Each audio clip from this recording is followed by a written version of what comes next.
Good morning, morning. Viewers, welcome back. It's a fantastic Friday in the most beautiful month of the year, October.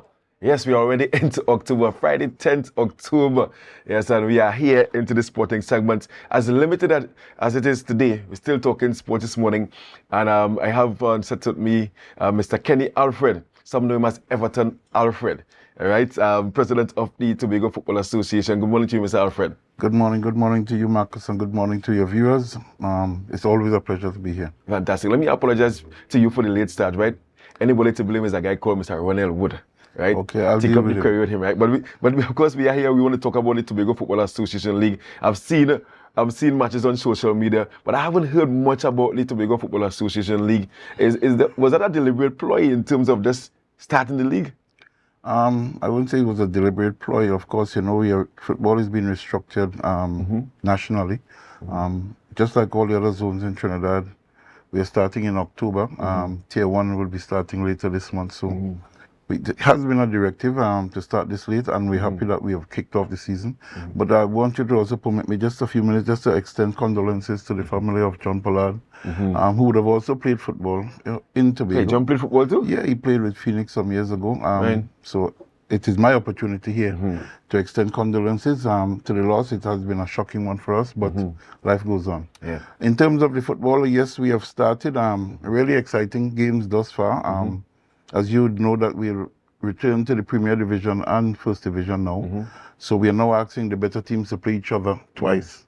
And from the results that we have gotten thus far, you can see that it's a difference. Phoenix winning 3-2 over Signal Hill. And then we had the clash between the FA Cup champions and the league champions, Gold City. Exciting match, finishing 3-2 in favor of Gold City, who had 10 men at the time, and then Speyside in their derby game with Charlottesville, winning 3-1 out at Speyside. We now have backlights in Speyside, so we're blessed with having night football in the countryside, so we're thankful for that. So the football has started. Yeah, and you mentioned that you are now back with the Premier Division and Division 2? First Division. Or the First Division. And compare that to what happened last year. All right, so last year, as we did in the previous year, we had conferences. Right. So you were playing in your conference. Right. That's based on your geographical area. Right. And of course, coming out of the COVID, people are still, Yes. the economics wasn't right for people to be traveling the length and breadth of the understood. island. So we've decided this year that we're going to return to the Premiership, have the best teams play against each other. Last year we had some scores that was nice to report. So how did the association determine the best teams? All right, so last year we had in the regulations the fact that the top 4 teams in the 2 conferences would automatically gain qualification. Right. And then we had the playoffs for 5th and 6th place in the 2 conferences. Right. So you had to earn it. You had to earn it on the field. So it wasn't any selection in. So how many teams you have in the Premier Division this year? 10 teams we have in the Premier Division. Can you list the 10 teams? Charlottesville, Speyside, Roxborough, Georgia, Gold City, Stokelyville, Phoenix, Eagles. That's a youth team. Hill. Okay, all right, Signal. Yeah, right. Eagles is that youth team that came in 2 years ago, and of course we have Signal Hill as well in there, making up the top 10 teams. And the Division 1. Division 1, we have 11 teams. We have 1 newcomer in Ball Blasters. They would have joined this year. Right. Upgraded from affiliate to full member. So you have, from the east, you would have Bell Garden. They took a hiatus for 1 year. They're back. So Bell Garden, Goodwood, Cudler Hall, Golden Lane, Canby, Mount Pleasant, unfortunately. You have Blackrock. Canby, Mount Pleasant is in Division 1? Yeah, they won the league, was it what? 2 years ago. 2 years ago. But what happened, of course, you remember they have a team now competing in the Tier 2. Oh, yes, and that's so this is their reserve unit. Oh, understood. So they're down there. So we have quite a few teams. Sinclair's coaching school. Bertil Sinclair as well. Making up the 11, and as I said, Ball Blasters. Yes. They would have and is it the same two rungs? Two rungs. The top 2 teams in the First Division, they get promotion. And then the bottom 2. Bottom 2 goes down, as the case may be. We're not yet aware whether or not we're going to have promotion to the Tier 2. Right. Or not, that's a TTFA matter. So. Well, and what's the Tier 2 about? What's the Tier 2? Tier 2 is a Tobago Football Association? No, Tier 2 is nationally. That's where Canby, Mount Pleasant. Oh, you're not too sure if the Premier Division winners will automatically go to that. But that's a choice of the club because, I mean, the financial... Well, of course, there is some requirements financially that you have to meet. Yeah. Both in terms of registration and travel. Yeah. And of course, your players have to get time off from work. So Yeah, it's always a burden. So tell the public about viewing the matches and where can they see get the fixtures and So time the fixtures is on our Facebook page now, Yeah. and it's now been shared with our media partners that could go out. We had some discussions as recent as this week with the stadium management, Right. and we have been meeting with the Division of Sports to ensure that we understand the availability. Unfortunately, we only now have one day at the Dwight York Stadium. It's available to us per week, so we had to restructure the fixtures. And lighting facilities is still a little challenge on the island. While we can have enough grounds for this first division, the Premier Division is a little more challenging. Because you don't want to get gates from the Premier Division. Yeah, well, that is what we would have hoped for. Right. But we still have to work with Corland. That still has perhaps the best lights on the island. Yes. The Dwight York Stadium for the one day, and we're now using Speyside as well. So the Roxborough is out of the Roxborough, we still have some lighting challenges, so we could only play daylight games there, maybe one game at 4 o'clock, because the weather is a lot very hot. And what are the days of the matches? What days? So the Premier Division is playing primarily on a Sunday and on a Wednesday. Right, double headers? Yeah, double headers when we get the stadium or at Corland. At Corland, right. And then, of course, on a Tuesday and a Thursday, and perhaps some Saturdays we will play the first division. Okay, and what's the conversation like with the Division of Community Development, Youth Development and Sport with respect to... Well, it has been very positive. The outlook has been positive. We just 2 days ago, the secretary spoke to me about the availability of Mount Grace. He would have refurbished the lights there, so that we have to go now and take a look at the surface and the lighting, which I believe he should have a good read on, so that we're going to look at using Mount Grace, bringing some football back into that community as well. Moriah is still up and running with the lights, so that we're going to use up there. We have Golden Lane and, of course, Castara using that ground. Hopefully, they're going to do some work on Keenan.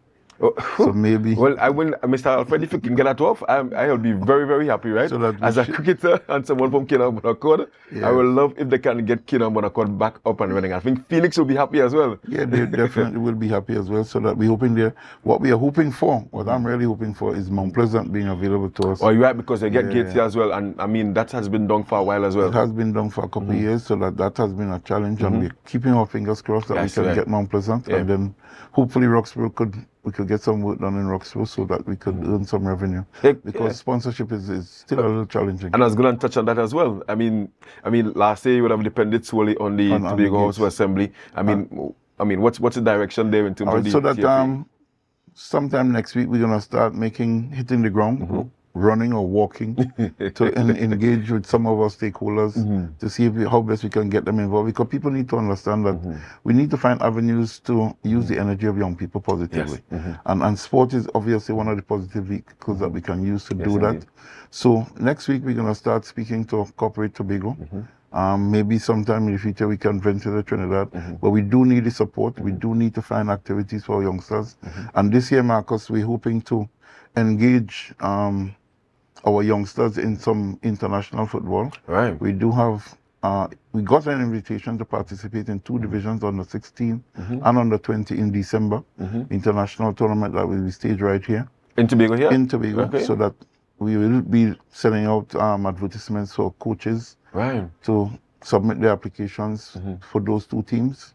Hopefully we could get the best coaches involved and get the best young Tobagoan players involved, because it has always been a major gap coming from a Tobago club to go straight to a national team. So now if we can bridge the gap and say, listen, try to make the Tobago team and get exposure for our youngsters, then it creates an avenue for them to really... Well, I mean, and without a youth-oriented tournament under the TFA, how do you go about getting the best of Tobago? Well, right now we're looking at the secondary school leagues, and as you said, not having a youth tournament, we do have it on the agenda to have one in this season. Next year. Okay. Early next year. Well, the season has changed, so it's still going to be in this season. Right. We now play 25-26. Last year we played 24-25.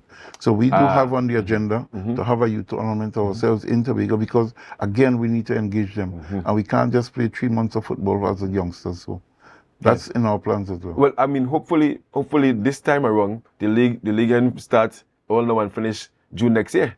No. Because you had a situation the last one was like a never-ending league in that sense. Because we had some challenges with grounds, but the plan is to finish in February this year. In February. Yeah. I think all of Tobago will be very proud, especially the Cricket Association. very, very We're not happy. going to interfere with cricket. Of course, you know, I have some involvement in cricket as well. Yes. So that we're not going to be involved with cricket. Yeah. We're not going to stop cricket. The cycle is changing. Yes. Even for cricket is not just no longer January to June anymore. Cricket, football, like Yeah, wrong. Sport is year wrong. So we and have you to know, understand. every time I have you, I always want to talk about the women's aspect of things here in Tobago. What's happening there with women? All right. So I think Tobago has been doing a lot far better in women's football than men. We just had 19 female players on the 2 national teams that we had in the CFU tournament. So we're doing a lot of work there.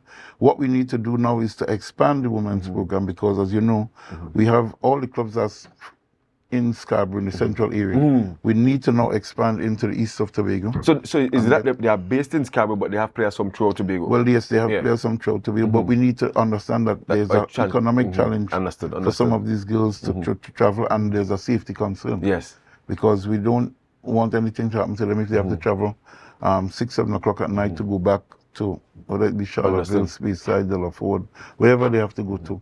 So that we need to now expand and maybe have some teams coming out of those communities that will continue to encourage the girls and the women to play football and develop and live their dream, you know, that sort of thing. So women's football is on a good pathway. Of course, we're going to continue the high performance program. I'm happy to say that Miss Percy, who was head of the high performance program in Tobago, she was elevated to manager of our national women's teams under 16, if I'm not mistaken. Yeah. So she's now the manager of the national team there. So we're in the good part. Yeah, she has definitely put in the work, Miss Percy, and obviously. I see where Kenney Alfred has returned to the national team. Yeah, but and they have screening. They have screening taking place at this time in preparation for the upcoming Women's World Cup. And then Angus appointed coach as well. Yeah, he was appointed coach for that women's team as well. Yeah, and in terms of the prize structure, do you have an idea of what's going to take place in terms of the prize structure? I can only remember the first prize. People don't remember second. It's 200,000. Maybe 250,000. But I kind of like the 50,000 of the 250. I kind of like 50,000. We would love to give more, but we have to be able to provide it. We don't want to fall in the same trap that happened about 10 years ago. With offer big prizes and didn't have the funding. So we're taking it small. Last year was 40, this year is 50. We're trying to increase as we go along. I mean, 10,000, well, that's good. So we're trying to increase as we go along, but we need the support of corporate Tobago and Trinidad as well. Yeah, and recently I saw you guys held a short, well, should I say a ceremony? I think you were giving thanks to persons who would have supported the... Yeah, we want to share something? Of course, we appreciate the volunteerism. Right. So we had a few individuals in the last term, last 4 years, giving up their time, especially in the disciplinary committee. So we wanted to just say thanks to them, and of course encourage them to continue the next 4 years. So in that regard, that we can get some continuity in the program, in that regard. So we did show our appreciation for people, and it's something that we will continue to do as we go along, because volunteerism is slowly dying, so we need to encourage it as well. Yeah, and you're so right, because I mean, these organizations, especially with the executive, it's basically voluntary work as well. It is voluntary work. I'm happy to say that we have some young ladies on board now on the TFA board who are working really hard in the administrative side and the operational side of the game. So I'm happy for them, because of course it's time for me to start making my way out and allowing other people to come in. Succession planning, yes. So we're happy that we have some young people on board, and hopefully they will take up the mantle and run football in the next couple of years. Yeah, I want to shout out Avian Parks with her busy schedule. I mean, still assisted the Tobago Football Association. She was one of those that we showed our appreciation to. I think it was a chance meeting. Yeah. We had a postponed game that she was upset that she went to look at and didn't see. And she said, listen, I'm going to take up the mantle, and we are eternally grateful for the support. And before you go, Mr. Alfred, I mean, as the president of the association, what are you really looking forward to from this particular season? Development. We have a young technical committee on board now that we need to have them working with our coaches, developing a philosophy for football in Tobago, the Tobago philosophy, so that we can now put that into the game. I'm hoping that our coaches will come together and meet regularly to discuss football, strengths and weaknesses in our game, and how we could improve it. And of course, from the administrative side, we need to create opportunities. Simple as that. We just need to create opportunities. So therefore, we are thankful for the tournament in December, and hopefully, once we get the support of the powers that be, we can provide more opportunities for our young footballers, male and female, to grow and to get opportunities to go beyond. And in terms of persons who may be watching this interview now, I want to support the TFA. I mean, how can they reach out to you? What can All right, so you can reach out to Tobago Football via email at tobagofa.com. You could reach out to Tobago Football by contacting me at 777-0211. So it's available to you to reach out to us and to get support to Tobago young people. That's basically what we're asking for. Because, I mean, 10 teams, 10 in Premier Division, 11, that's 21 teams in total, 21 communities impacted, and a number of youngsters impacted and involved. And of course, we have 3 teams playing in Trinidad as well. So lots happening Tobago Football Association wise. And Mr. Alfred, I want to thank you for coming here today. And guys, now you know, we have the Tobago Football Association League. It has started. And obviously, the heat is already on with some of the top teams, communities here in Tobago. Big up Castor, one time Castor Gold City. I'm looking forward to seeing how their season goes. In the Premier Division, they have made a return, 2 years ago. They have decided to come back into the... This is their second year. This is their second year, and they are already doing good things. To all the communities, the managers, the coaches, the sponsors of all the teams, thank you guys so much for dedicating their services and ensuring that, you know, we keep football and sport alive in Tobago. Guys, don't forget this Sunday at the parade ground out there in Bacalet, we have the grand finals of the Tobago T10 Community Windball Cricket League. It started with 11 teams, down to the final 4. We have a team out of Patronsville, a team out of Belgarden, a team out of Roxburgh. Gonna be out there battling. This is Patronsville versus Belgarden, and then we also have Goodwood taking on Roxburgh Gunners. Big team.